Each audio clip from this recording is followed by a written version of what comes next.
Hey, what's up? This is Ryan Korn, and you are watching Kink Live here in the Bing Lounge. There you go, Ryan Korn in the lounge. Welcome into the lounge today, my friend. Thank you. It's great to be here. This is cool. Yeah, and that's the first, well, the new, what do you call it? The big radio hit. The hit, yeah. That's the first single off the So new that's EP. called Wonderful Things. Yes. I love the title of the new EP. Did you come up with that? I did. Actually, my mom came up with that. Did she? My Yeah. mom and dad. Ryan Korn. It's called Ryan There you Korn. go. Long ago, they had a dream about this album. That would and be then it. after the album. You know what? Getting to know more about you from checking you out online and finally getting to see this, songwriting for you is a lot more than just melody, isn't it? Yeah, definitely. I actually produced my EP, and so that was a big undertaking for me. Curb Records, my record label, agreed to let me produce. They liked the demos that I had done, and so. But yeah, when I write songs, I write with kind of the full production going. I hear the beat and strings, or whether it's going to be guitar or piano, and yeah, that really plays into songwriting for me. And so, was this demo the first one that you had made? A first demo that you had made and come up with? No, what's that? Wonderful Things? No, the demo that you'd came up with for Curb, and they came to you on the first recordings that you're doing. That's huge. Yeah. It was one of the demos that I sent to them, and they really loved it, and so they wanted that to be the first single. And so let's go back to music with you in Missouri. You had mentioned you're from Missouri. From Missouri, southeast Missouri, yeah, a town called Cape Girardeau. What kind of music were you growing up on there? Were there bands coming through and playing southeast Missouri? Yeah, a lot of country bands, and country, I can appreciate it, but it's not my thing. And so mainly music for me came in church, just singing next to my grandma, and she would sing, and I would listen to her. Like she would sing the alto, the harmonies, and I kind of learned what she was doing and picked it up.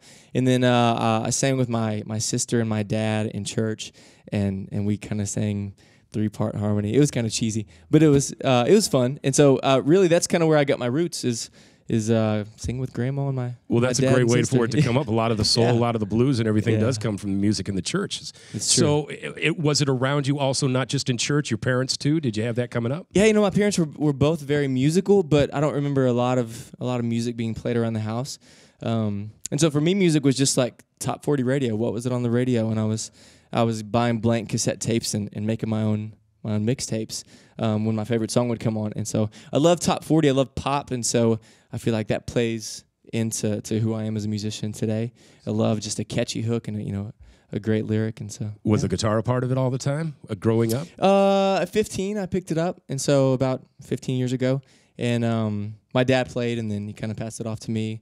And at first, my sister learned to play the guitar, and she was better than I was, and I couldn't let that happen. And so I was like, all right, I'm going for it. Good. And so then she dropped it. Well, I love the writing, I love the music, but I can also see there's a creativity in your life also with, did you have something to do with your video?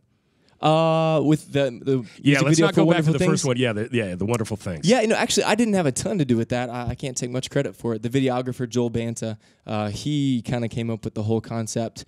And it's really cool the way it turned out. I'm happy with it. And so that wasn't me. It looks good. But tell me that story, too. We were talking backstage just a little bit. Yeah. He's got this song called See You Tonight. You really have to see it. It's absolutely, I love the song, first of all. Yeah. And so for them to pick that, and then they put it in a video contest, Yeah, actually, I had a friend who picked that song and put it into just an online video, like for videographers, for people who make music videos. He threw it out there, and then without me knowing, he said, "Hey, the winner gets $200." And then he told me about it after he entered, and I was like, "Who's going to pay the $200?" And he's like, "Oh, I guess you are." And so, anyway, a few videographers entered music videos, and that one just stood out above the rest. And a guy from Italy made it, and it was phenomenal. It's a great way to push your music for sure. So that was a good really one. Is. So we're seeing you at the very beginning of your career with this. Where do you want to see yourself in a couple of years? Are you playing Coachellas and the Bonnaroos and?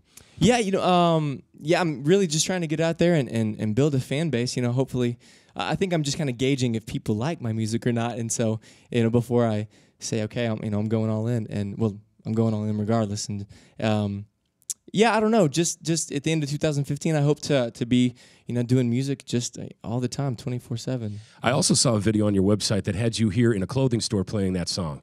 Yeah. How did you? So you've been in Portland before. I have, a couple months ago. And how and why? Did you have a show here at a place? what was I doing back here? Yeah, what were you doing here? He was playing in a clothing shop. Yeah. He was playing that song. Yeah, I'm and Gene like, and Willie. Yeah. Is that right? Yeah. Yeah. And just a hip store. And my manager really liked it, and I had never been in there before. But I went in, and I was like, this is awesome. And so just said, let's whip out the guitar and play. So you came into Portland at that time, so you're going to be coming back to our city because we love you. I love Portland. All right. I love Portland. It's great here. All right, my friend. Well, good luck with the new one. It is Ryan Korn, the EP on Curb Records. Ladies and gentlemen, once again, Ryan Korn. Thank you.